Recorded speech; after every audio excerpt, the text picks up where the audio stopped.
KBS가 신년기획 주목-K를 통해 제주도의 환경보전기여금 도입 필요성, 또 과제를 짚어보면서 이와 비슷한 제도인 환경세를 도입한 스페인 마요르카 사례도 보도해드렸는데요.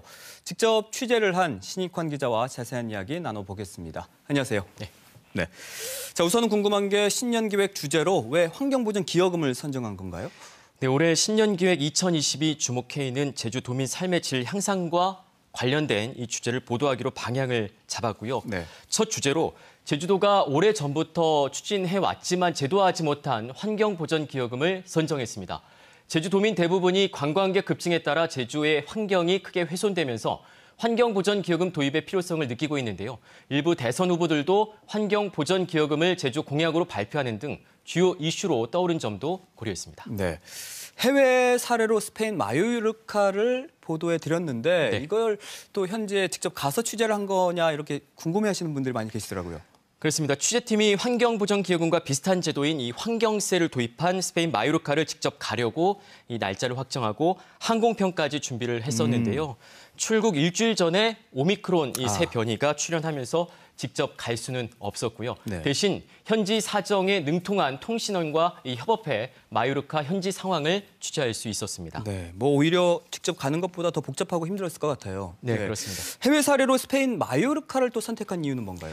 네, 해외 여러 나라에서 환경 보전 등 특정한 목적을 위해서 방문객에게 금전적인 부담을 지우고 있는데요.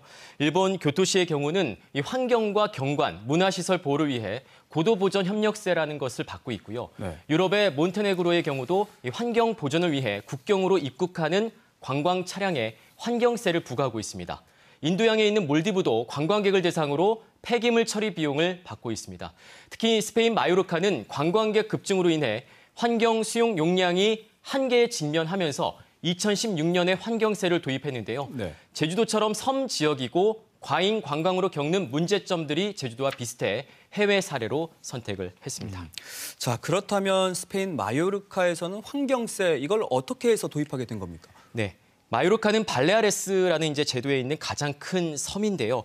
제주도의 2배 정도 되는 규모에 인구는 95만 명이 조금 안 됩니다. 이곳 발레아레스 제도에서도 20년 전부터 관광객이 급증했는데요. 2002년 950만 명에서 2019년엔 1,600만 명 정도로 이 2배 가까이 증가했습니다.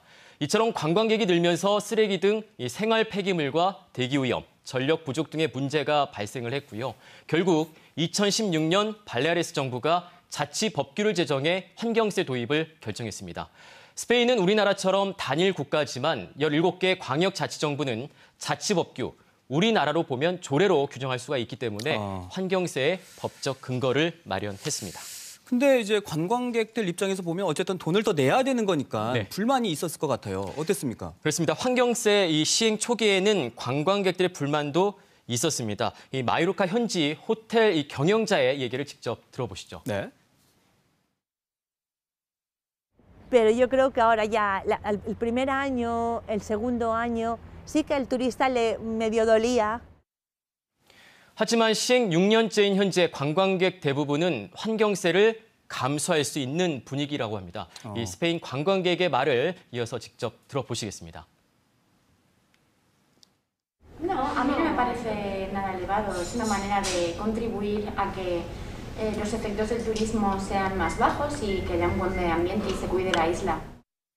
보신 것처럼 이 환경세가 마요르카 등 발레아레스 제도의 환경 보전과 이 지속 가능한 관광을 위해 사용된다는 점을 알고 이해하는 분위기라고 합니다. 네. 하나 더 궁금한 게 이 환경세 도입 과정에서 그러니까 주민들, 특히나 관광업계 반응은 어땠나요? 그렇습니다. 관광산업 위축에 대한 지역 이 관광업계의 반발이 있었습니다. 아무래도 환경세를 걷게 되면 관광객이 줄어들 거라는 거였는데요. 네. 또 환경세 징수 업무를 누가 맡을지를 놓고도 발레아레스 자치정부와 관광업계 간 갈등이 있었습니다. 이에 발레아레스 자치정부는 환경세 도입 연구 용역 결과 등을 가지고 관광업계와 수차례에 걸쳐 토론을 하는 등 충분한 논의를 진행했고요. 환경세 재원을 지원하겠다고 관광업계를 설득했습니다. 관광업계도 설득도 하고 네. 또 지역 내 충분한 공론화 과정을 거쳐서 환경세를 도입하게 된 건데 그럼 환경세로 모은 재원들 이건 어떻게 활용이 됩니까? 그게 정말 중요한 분야인데 정말 다양한 이 명도로 좀 이 환경세 재원이 사용되고 있습니다. 이 마요르카 등 발레아레스 제도에서 한 해 평균 걷어들이는 환경세가 1억 3천만 유로, 우리나라 돈으로 1,700억 원 정도가 되는데요. 네. 이 막대한 금액은 자치정부와 기업, 환경단체 등이 참여하는 세금위원회에서 사용처를 결정합니다. 대표적으로 쓰레기와 상하수도 처리시설 개선에 사용하는데요. 살구가 주산지인 포레라스 지역의 하수처리 시설의 경우 하수처리 시설 개선에 환경세 재원이 사용이 됐는데 시설 효율이 높아지고 수질 등도 개선이 되면서 농업용수로 사용되고 있어서 지역 주민들도 만족한다는 반응이었습니다. 네. 또 환경세 재원은 문화재 복원과 학교 건설, 콘서트 등 이 지역 행사 개최에도 쓰이고 있었습니다. 자, 그럼 이제 제주도의 상황을 좀 살펴볼 텐데 우선은 제주도의 환경보전기여금 도입이 정말 필요하냐 이렇게 궁금해하시는 분들이 많더라고요. 네, 제주도의 경우도 2010년 이후 이 약 10년간 관광객이 크게 증가를 했습니다. 그래픽을 보시면요. 네. 2010년 제주를 찾은 관광객이 750만 명 정도였는데 2019년에 1,520만 명 정도로 2배 넘게 증가를 했습니다. 하지만 관광객 증가는 이 쓰레기와 하수처리 포화, 교통난 심화 등 이 도민 삶의 질 저하와 환경 훼손 문제로 이어졌습니다. 이런 문제들을 해결하는 데 쓰는 재원 마련을 위해 환경보전기여금에 대한 논의가 이어져 왔지만 지역 간 형평성 문제와 위헌 논란, 코로나19까지 발생을 하면서 지지부진한 상태입니다. 네, 이런 상황에서 최근 국회에 그 환경보전기여금 도입에 관한 개정안이 발의가 됐죠. 네, 위성곤 의원이 대표 발의했는데요. 제주공항과 항만 등의 시설을 이용해 입도하는 사람에게 환경보전기여금을 부과하도록 하는 제주특별법 개정안과 부담금 관리 기본법 개정안을 발의했습니다. 개정안에는 입도객에게 10,000원 범위에서 도 조례로 정하는 기여금을 징수할 수 있도록 하는 내용이 담겼습니다. 네. 이들 개정안은 이르면 3월 정기국회에서 논의가 이루어질 것으로 보이는데요. 법적 근거가 되는 법률 개정안이 발의돼 이 정치권에서 공식적으로 논의가 시작된다는데 의미를 둘 수 있겠습니다. 그런 말씀해 주신 이 개정안들이 국회를 통과하게 되면 바로 환경보전기여금이 도입이 되는 겁니까? 그렇습니다. 국회 통과를 하게 된다면 도입이 되지만 현재로서는 국회 통과를 낙관할 수만은 없는 상황입니다.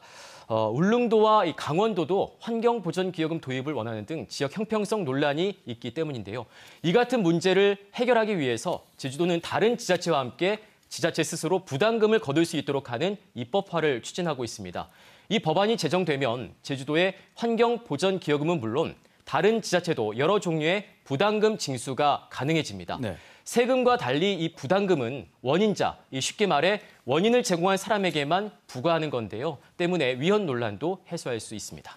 글쎄요. 근데 법적인 근거를 마련하는 일도 쉽지는 않아 보이는데 또 다른 과제는 없을까요? 네, 우선 직접적인 당사자라고 할 수 있는 관광객을 대상으로 한 공감대가 형성이 돼야 합니다. 취재팀이 지난 6일 제주공항에서 2시간 정도 관광객을 대상으로 환경보전기여금을 아는지 물어봤는데요. 관광객 대부분이 잘 알지 못해 이 적극적인 홍보 등이 필요해 보였습니다. 또 지역 내 관광업계도 설득을 해야 합니다. 현재 관광업계는 스페인 마요르카의 환경세 도입 초기처럼 관광객 감소를 우려하고 징수 업무에 대한 부담을 느끼고 있는데요. 이에 제주도는 공항과 항만에 무인 단말기 등을 설치하거나 휴대전화 앱을 활용하는 방안 등을 검토하고 있습니다. 네, 그 환경보전기여금에 대한 주요 정당 대선 후보들의 입장도 확인됐죠? 네, 그렇습니다. 민주당 이재명 후보와 국민의힘 윤석열 후보, 정의당 심상정 후보는 제주에 직접 와서 입장을 밝혔고요. 제주를 아직 찾지 않은 국민의당 안철수 후보에게는 직접 물었습니다. 환경보전기여금 도입에 찬성한 대선 후보는 이재명, 심상정, 안철수 이 세 후보였습니다. 윤석열 후보는 지난 10월 대선 후보 경선 토론회에서 다른 후보가 한 질문에 유보적인 입장을 나타냈습니다. 환경보전기여금 도입에 찬성한 이 3명의 후보도 사용 방안에 대해선 생각이 달랐는데요. 네. 이재명 후보는 제주형 기본소득 지원을, 심상정 후보는 재생에너지 확충과 환경보전, 안철수 후보는 과잉 관광에 따른 쓰레기, 상하수도, 관광 인프라 등에 투자하겠다고 설명했습니다. 이번 대선 과정에서 환경보전기여금이 지역의 주요 이슈로 다뤄질 것으로 보이는데요. 제주도와 이 지역 정치권 등이 보다 적극적으로 이 준비를 해야 할 것 같습니다. 네, 벌써부터 결과가 궁금해집니다. 신익환 기자 잘 들었습니다.